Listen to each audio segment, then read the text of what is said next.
Alright, so today is Friday, July the 18th, 2025, and Ryan and I are back at Disneyland, and this morning we are checking out the new Walt Disney animatronic.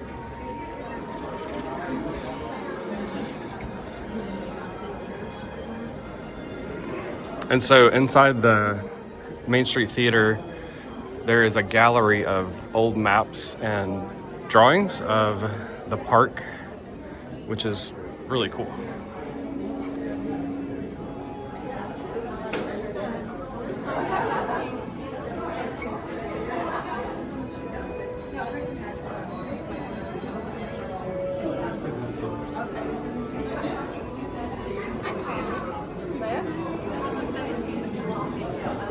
So this is the famous map that is reproduced on shirts and everything else. But my favorite, I think, of the entire collection is the New Orleans Square concept art.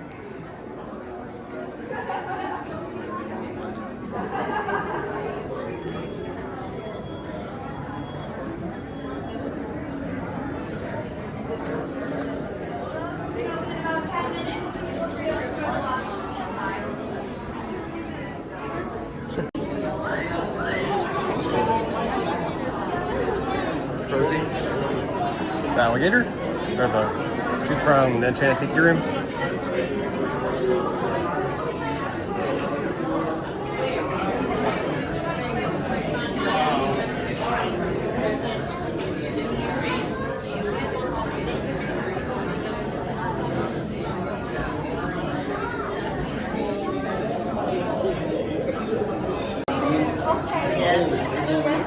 Everything about it, yes.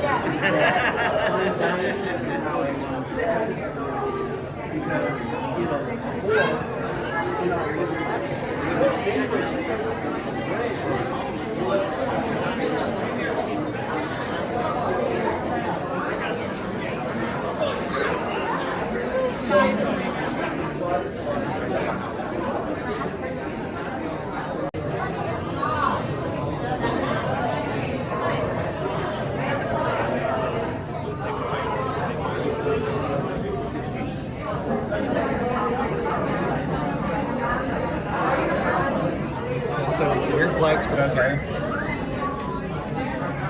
Get it, Mickey.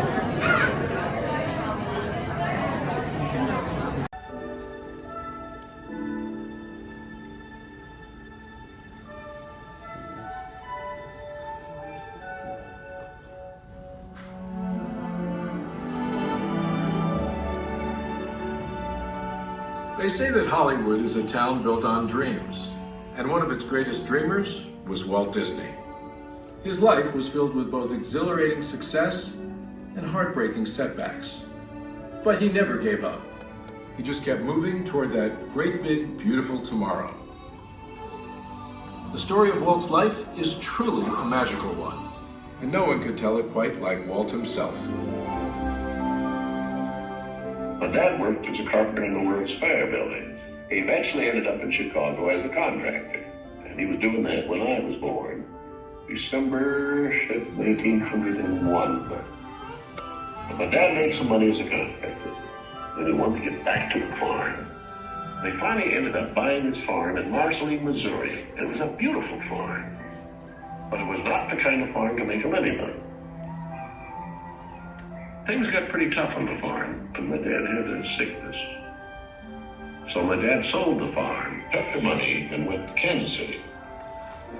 And my dad bought this Kansas City Star route. And they gave me a route. I was about 9 or 10 when I started that. Winter, we'd go out at 3:30 in the morning right after a blizzard, or in a blizzard, or in pouring rain. It didn't matter. I did that for 6 years.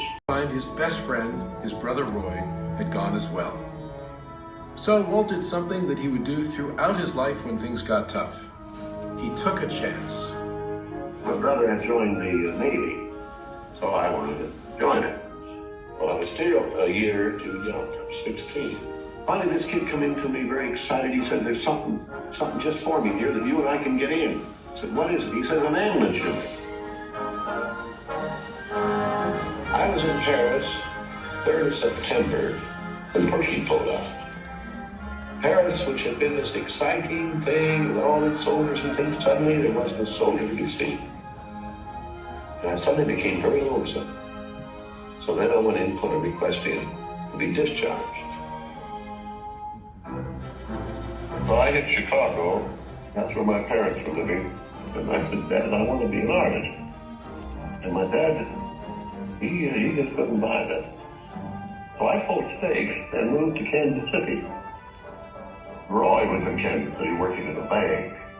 One of the fellows working with Roy said, say, I have a couple of friends that have an art shop.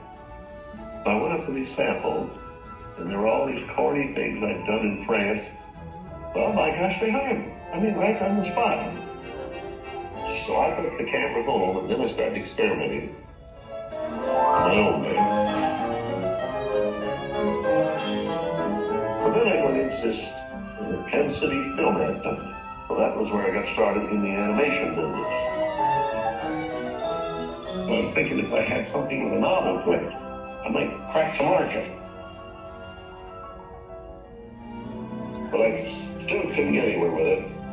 I failed. I learned a lot out of that. And I think it's important to have a good failure when you're young. So I packed all my worldly goods in a cardboard suitcase. I went to Hollywood. Arriving there with just $40 in my pocket from my Kansas City ventures. Now my brother Roy was already in Los Angeles. Both of us were unemployed. We solved the problem by going into business for ourselves. We established the first animated cartoon studio in Hollywood. Walt's dreams were finally coming true. He had his first big hit, Oswald the Lucky Rabbit. And he had married the love of his life, Lillian, an ink and paint artist at the studio who shared his dreams. Then he was dealt a devastating blow. On a business trip to New York City, he learned that he had lost ownership of Oswald due to a contract loophole. And to make matters worse, the distributor had signed away Walt's artists. Most people would have given up right then and there. Not Walt Disney. He sent a telegram to his brother Roy. Everything okay. And as he headed home to California, something happened along the way that would change things forever. Mickey Mouse came into our life. He popped out of my mind onto a drawing pad on a train ride from Manhattan to Hollywood at a time when the business fortunes of my brother Roy and myself were at lowest ebb and disaster seemed right around the corner. His first actual screen appearance was at the Old Colony Theater in New York in Steamboat Willie. He was the first cartoon character to stress personality, and I thought of him from the first as a distinct individual. I did the voice. Hang on, pal. Here we go.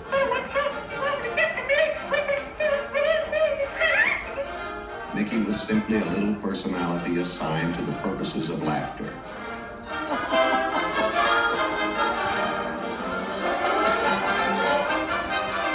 Mickey fitted the need exactly.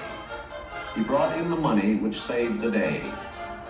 He enabled us to explore our medium, and he paved the way for our more elaborate screen ventures. By nature, I'm an experimenter, so I had another idea which was plaguing my brain. It was the Silly Symphonies. It was a series without a central character. Every one of us was a new type of subject to give us something to reach out and accomplish something different.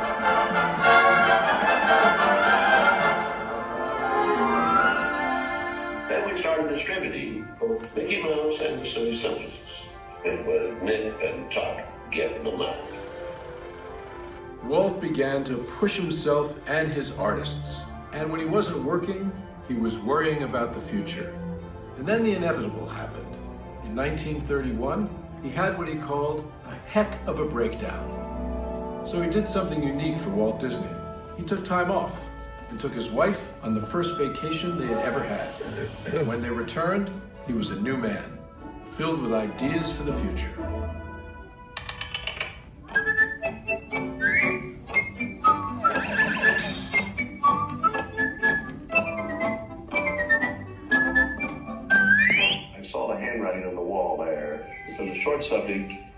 was just a filler on any program. Now, if I could crack the feature field, then I could do things. I had done a little story research on different fairy tales I might do, and Snow White was one of them. I thought it was a perfect story. I had the heavy. It's a magic wishing apple. Now, make a wish. I had the prince and the girl, the romance. I had the sympathetic dwarfs and things. We started Snow White sometime late 35, and it was around 2 years in the making. We had the family fortune, we had everything wrapped up in Snow White. In fact, the banker, I think, was losing more sleep than I was. We had a big premiere at the McCartney Circle Theater, big, grand Hollywood premiere. All of Hollywood brass turned out for a cartoon.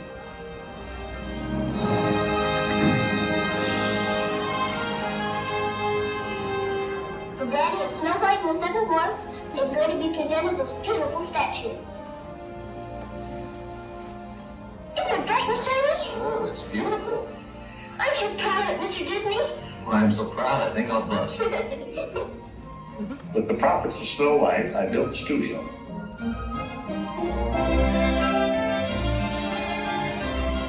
Two years later, I was almost broke.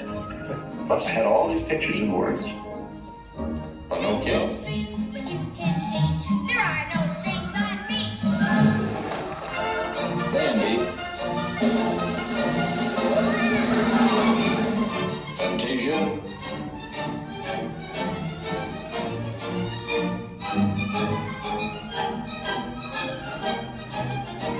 That was when the war came. The whole world was collapsing then. So many of my boys went through the service. So I just practically stopped my feature production. It's all I could do. And after the war, there was quite a problem picking up the pieces. I knew that diversifying in the business would be the salvation of it.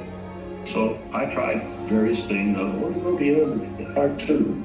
But I thought if I could get into the live end, that there's things I could do. Stand by, engines.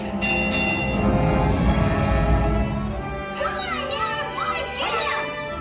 Not bad, eh, Charlie? Let's open her up and see what you really do. I wanted enough different types of things that I could fall on my nose with one of these pictures, but I had another one right behind it that would hit. After long concentration on live action and cartoon films, we decided to try something that would employ about every trick we had learned in the making of films. We would combine cartoon, live action, in an enormous fantasy, Mary Poppins. As the original Mary Poppins budget of $5 million continued to grow, I never saw a sad face around the studio. Even my brother Roy was happy. This made me nervous. A horrible thought struck me. Suppose the staff had finally conceded that I knew what I was doing. Once again, Walt Disney had created storytelling magic to reinvent family entertainment. But even then, he wasn't finished. He had a bigger dream in mind. Well, it came about when my daughters were very young, and Saturday was always Daddy's Day with the two daughters. So we'd start out and try to go someplace with, different things, and I would take them to the merry-go-round, and I took them different places, and as I'd sit there while they rode the merry-go-round, did all these things, I felt that there should be something built, some kind of an amusement enterprise built where the parents and the children could have fun together. So that's how Disneyland started. It takes a lot of money to make these dreams come true. And we had everything mortgaged, including my family. I started with many ideas, threw them away, started all over again. Eventually it evolved into what you see today as Disneyland. But it all started from a daddy with two daughters wondering where he could take them, where he could have a little fun with them too. The heart means a lot to me in that something will never be finished, something that I can keep developing and adding to Not only can I add things, but even the trees will keep growing. The thing will get more beautiful every year. And I knew that if I did anything like the park, I had to have some kind of medium like television to let the people know about it. The world is a carousel of color. History, comedy, fantasy. There's drama and mirth. There's old Mother Earth with all of her secrets to see. The miracle of imagination. The marvels of earth, sea, and sky. These wonders untold are ours to behold in the funny world, the sunny world, the wonderful world of Earth. And now your host, Walt Disney. Today, I want to share with you some of our ideas for Disney World.